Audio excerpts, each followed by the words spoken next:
Assalamualaikum warahmatullahi wabarakatuh. Selamat pagi yang terhormat Budian selaku dosen mata kuliah pendidikan inklusi dan teman-teman yang berbahagia. Puji syukur marilah kita panjatkan kepada Allah atas rahmat berupa kesehatan sehingga kita bisa melakukan presentasi pada pagi ini. Tak lupa juga salawat salam semoga tetap tercurahkan kepada junjungan Nabi Muhammad SAW. Pada hari ini saya selaku moderator yang akan memandu kegiatan diskusi. Topik yang akan kita bicarakan pada pagi ini yaitu mengenai tunadaksa. Sebelum diskusi dimulai, saya akan memperkenalkan anggota kelompok 3 yang akan menyampaikan materi. Yang pertama yaitu Ahmad Fulus Hildan, yang kedua yaitu saya sendiri Ulil Hikmah, dan yang ketiga yaitu Vika Sari Putri Kristianingrum. Selanjutnya, materi yang pertama mengenai pengertian tunadaksa akan disampaikan oleh Mbak Vika. Kepadanya saya persilahkan. Baik, terima kasih kepada Mbak Ulil atas kesempatannya. Saya akan menjelaskan mengenai pengertian tunadaksa. Istilah tunadaksa berasal dari kata tuna yang berarti kurang dan daksa yang berarti tubuh. Nah, secara definisi, pengertian tunadaksa ini adalah ketidakmampuan anggota tubuh untuk melaksanakan fungsinya disebabkan oleh berkurangnya kemampuan anggota tubuh untuk melaksanakan fungsi secara normal sebagai akibat dari luka, penyakit, atau pertumbuhan yang tidak sempurna, sehingga untuk kepentingan pembelajarannya perlu layanan khusus.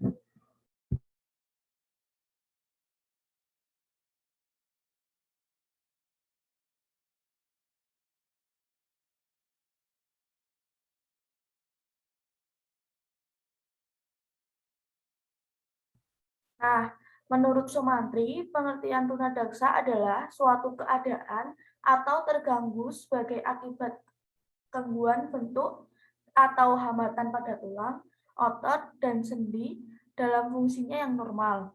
Kondisi ini disebabkan oleh penyakit, kecelakaan, atau dapat juga disebabkan oleh pembawaan sejak lahir.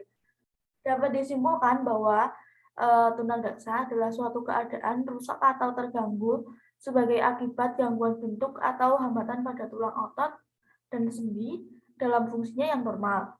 Kondisi ini disebabkan oleh penyakit, kecelakaan, atau dapat juga disebabkan oleh pembawaan sejak lahir atau pertumbuhan yang tidak sempurna, sehingga mengakibatkan kecacatan dan membuat anggota tubuh menjadi kehilangan fungsinya. Nah, untuk selanjutnya adalah klasifikasi tunadaksa. Menurut Aziz, tahun 2015, kelainan dikategorikan sebagai tunadaksa diklasifikasikan menjadi 2 jenis, yaitu yang pertama tunadaksa ortopedi, yang kedua tunadaksa syaraf. Nah, tunadaksa ortopedi atau orthopedically handicapped itu merupakan penyandang tunadaksa yang mengalami kecacatan tertentu pada bagian tulang, otot, tubuh maupun persendian. Nah, klasifikasi ini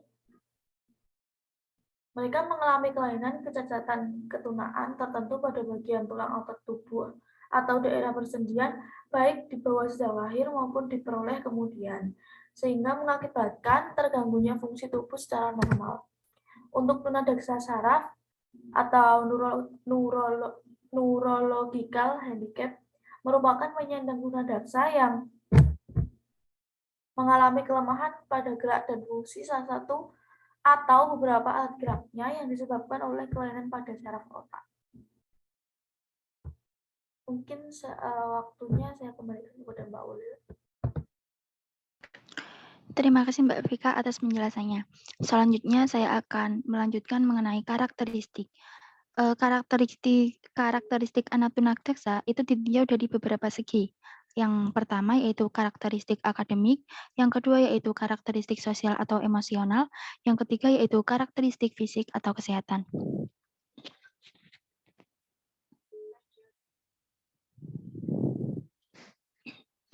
Karakteristik akademik. Nah, pada umumnya, tingkat kecerdasan anak tunadaksa yang mengalami kelainan pada sistem otot dan rangka adalah normal, sehingga dapat mengikuti pelajaran sama dengan anak normal. Sedangkan anak tunadaksa yang mengalami kelainan pada sistem cerebral, tingkat kecerdasannya itu berentang mulai dari tingkat idiosi sampai dengan gifted. Menurut Hartman, mengemukakan bahwa 45% anak cerebral palsy mengalami keterbelakangan mental atau tunagrahita. 35% mempunyai tingkat kecerdasan normal dan di atas normal, sisanya berkecerdasan sedikit di bawah rata-rata. Next. Selanjutnya yaitu karakteristik sosial. Nah, karakteristik sosial atau emosional anak tunadaksa itu bermula dari konsep diri anak yang merasa dirinya cacat, tidak berguna, dan menjadi beban orang lain yang mengakibatkan mereka malas belajar, bermain, dan berperilaku salah sesuai lainnya. Kehadiran anak cacat yang tidak diterima oleh orang tua dan disingkirkan dari masyarakat akan merusak perkembangan pribadi anak atau mental anak. Kegiatan jasmani yang tidak dapat dilakukan oleh anak tunadaksa dapat mengakibatkan timbulnya problem emosi seperti mudah tersinggung, mudah marah, rendah diri, kurang dapat bergaul, pemalu, menyendiri, dan frustasi. Nah, problem emosi seperti itu banyak ditemukan pada anak tunadaksa gangguan sistem cerebral. Oleh sebab itu, tidak jarang dari mereka tidak memiliki rasa percaya diri dan tidak dapat menyesuaikan diri dengan lingkungan sosialnya. Selanjutnya yaitu karakteristik fisik atau kesehatan. Nah, karakteristik fisik atau kesehatan anak tunadaksa itu biasanya selain mengalami cacat tubuh adalah kecenderungan mengalami gangguan lain seperti sakit gigi, berkurangnya daya pendengaran, penglihatan, gangguan bicara, dan lain-lain. Kelainan tambahan itu banyak ditemukan pada anak tunadaksa sistem cerebral. Satu, gangguan bicara disebabkan oleh kelainan motorik alat bicara atau kaku atau lumpuh, seperti lidah bibir dan rahang sehingga mengganggu pembentukan artikulasi yang benar. Akibatnya, bicaranya tidak dapat dipahami oleh orang lain dan diucapkan dengan susah payah. Mereka juga mengalami yaitu apasia sensoris, artinya ketidakmampuan bicara karena organ reseptor anak terganggu fungsinya. Yang ketiga yaitu apsia motorik. Apsia motorik yaitu mampu menangkap informasi dari lingkungan sekitarnya melalui indera pendengaran tetapi tidak dapat mengemukakannya lagi secara lisan.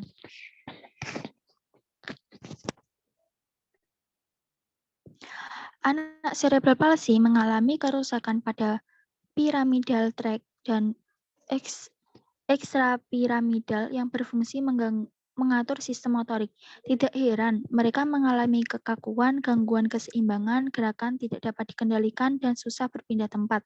Dilihat dari aktivitas motorik, intensitas gangguannya dikelompokkan atas. Yang pertama, hipereaktif yang menunjukkan tidak mau diam, gelisah. Yang kedua, hipoaktif yang menunjukkan sikap pendiam, gerakan lamban, dan kurang merespon rangsangan yang diberikan, dan tidak ada koordinasi seperti waktu berjalan kaku, sulit melakukan kegiatan yang membutuhkan integrasi gerak yang lebih halus seperti menulis, menggambar, dan menari. Yang keempat yaitu faktor penyebab dari tunadaksa. Terdapat 3 faktor penyebab tunadaksa, yaitu yang pertama prenatal atau sebelum kelahiran, faktor neonatal yaitu saat lahir, dan juga postnatal setelah kelahiran.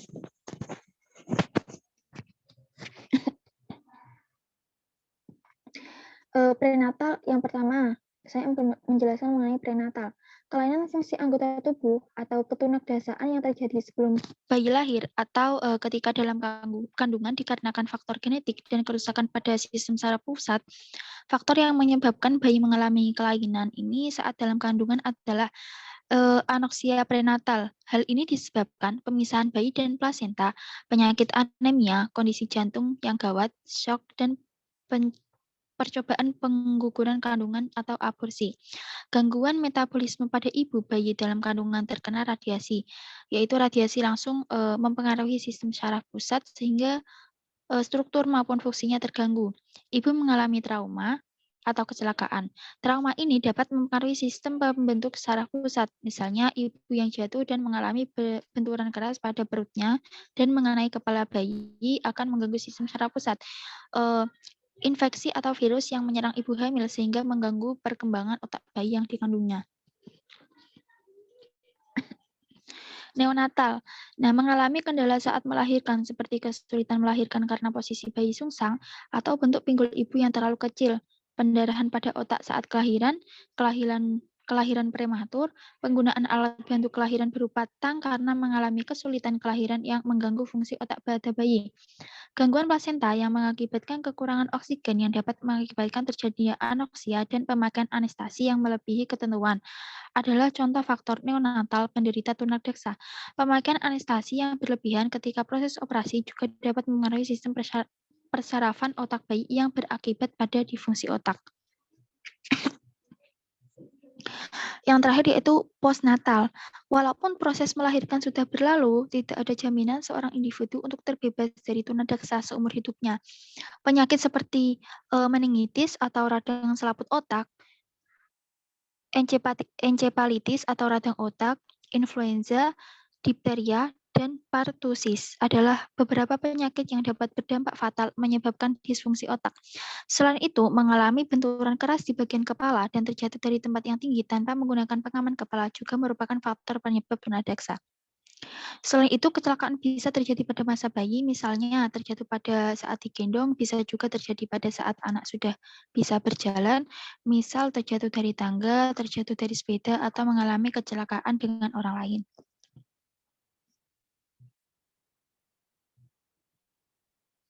Selanjutnya akan dijelaskan oleh Mas Hildan. Atas waktunya saya persilakan. Baik, terima kasih atas penyampaiannya Mbak Udil. Untuk selanjutnya yaitu hambatan belajar anak tunadaksa. Yang pertama yaitu minat belajar anak berkebutuhan khusus dalam proses pendidikan dan mengaktualisasikan diri mereka walaupun mengalami keterbelakangan fisik. Yang kedua, keterbatasan sarana pendidikan bagi anak berkebutuhan khusus seperti sekolah, fasilitas laboratorium, dan olahraga yang khusus untuk mereka. Yang ketiga, kurangnya tenaga guru yang dipersiapkan secara khusus untuk mengajar anak berkebutuhan khusus. Yang keempat, kurangnya dukungan dari orang tua kepada anak berkebutuhan khusus. Dan yang kelima, kurangnya perhatian khusus dari lingkungan dan masyarakat kepada anak berkebutuhan khusus. Nah, selanjutnya, yang keenam, kebutuhan belajar anak tunadaksa. Untuk kebutuhan belajar anak tunadaksa yang pertama yaitu program pembelajaran yang diindividualisasikan. Yang kedua, prinsip pembelajaran seperti prinsip multisensori dan prinsip individualisasi. Yang ketiga, penataan lingkungan belajar, yaitu mengenai bangunan gedung, memprioritaskan 3 kemudahan, yaitu mudah keluar masuk, mudah bergerak dalam ruangan, dan mudah mengadakan penyesuaian. Dan yang keempat, personil. Personil itu mencakup guru PLB, guru reguler, dokter ahli anak, dokter ahli rehabilitasi medis, dokter ahli ortopedi, dokter ahli saraf, psikolog, guru bimbingan, dan penyuluhan.